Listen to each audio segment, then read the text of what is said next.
નમસ્કાર, સત્યમેવ જયતે લાઈવ ન્યૂઝમાં આપનું સ્વાગત છે। વડોદરાના ચર્ચિત ભાયલી ગેંગરેપ કેસમાં સજાને લઈને મહત્વના સમાચાર સામે આવ્યા છે। કેસના પાંચેય દોષિતોને આજે સુરક્ષા સહિતના કારણોસર વિડીયો કોન્ફરન્સિંગ મારફતે કોર્ટ સમક્ષ રજૂ કરવામાં આવ્યા હતા। સરકારી વકીલે આરોપીઓના ગુનાની ગંભીરતાને ધ્યાનમાં રાખીને કડક સજાની માંગ સાથે દલીલો કરી હતી। તમામ પક્ષોની દલીલો સાંભળ્યા બાદ કોર્ટે હવે આગામી 31 ઓગસ્ટે સજાની સુનાવણી નક્કી કરી છે। ચર્ચિત ભાયલી ગેંગરેપ કેસમાં હવે સજાની સુનાવણીનો તબક્કો આવી ગયો છે। કેસના પાંચેય દોષિત આરોપીઓને આજે વિડીયો કોન્ફરન્સિંગના માધ્યમથી કોર્ટ સમક્ષ રજૂ કરવામાં આવ્યા હતા। કોર્ટમાં સરકારી વકીલ દ્વારા આરોપીઓ સામે લાગેલી વિવિધ કલમો હેઠળ રજૂઆત કરવામાં આવી હતી। આ જઘન્ય અપરાધ હોવાથી આરોપીઓને કડકમાં કડક સજા કરવામાં આવે તેવી દલીલ પણ કરવામાં આવી હતી। ફોજદારી કાર્યવાહીની જોગવાઈ મુજબ ગુના અંગેની દલીલો સાંભળવાનો તબક્કો પૂર્ણ થયા બાદ હવે કોર્ટ દ્વારા સજાની તારીખ નક્કી કરવામાં આવી છે। તમામ પક્ષોની દલીલો સાંભળ્યા બાદ નામદાર કોર્ટે આગામી 31 ઓગસ્ટે સજાની સુનાવણી રાખી છે। હવે 31 ઓગસ્ટે કોર્ટ દ્વારા પાંચેય દોષિતોને કઈ સજા ફટકારવામાં આવે છે તેના પર સૌની નજર છે।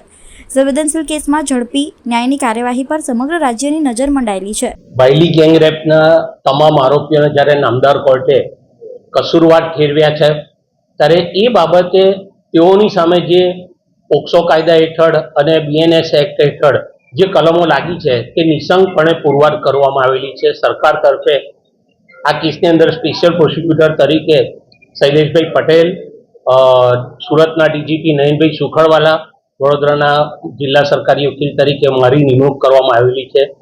તે સંજોગોની અંદર આજે આ કસૂરવાર ઠરેલા આરોપીઓને શું સજા કરવી એ બાબતેની દલીલોના સ્ટેજ ઉપર આજે કેસ હતો।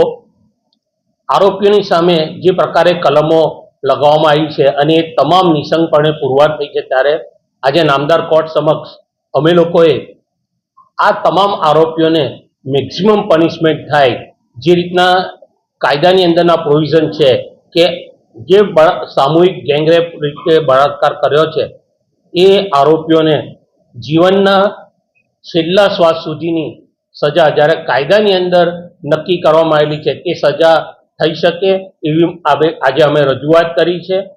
તમામ આરોપીઓ જ્યારે સામૂહિક ઈરાદાથી નીકળ્યા છે ત્યારે એમનો ઈરાદો પણ નામદાર કોર્ટમાં અમે સ્પષ્ટ કરેલો છે।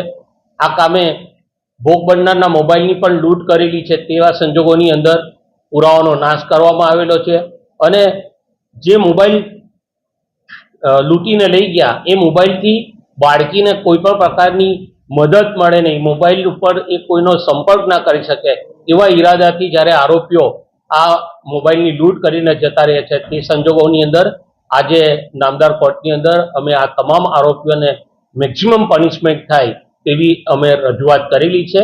નામદાર કોર્ટે બંને પક્ષોની રજૂઆત આજે સાંભળી છે અને આ કેસમાં આ મહિનાની 31 તારીખે સજા કરવા માટેની તારીખ નક્કી કરવામાં આવી છે।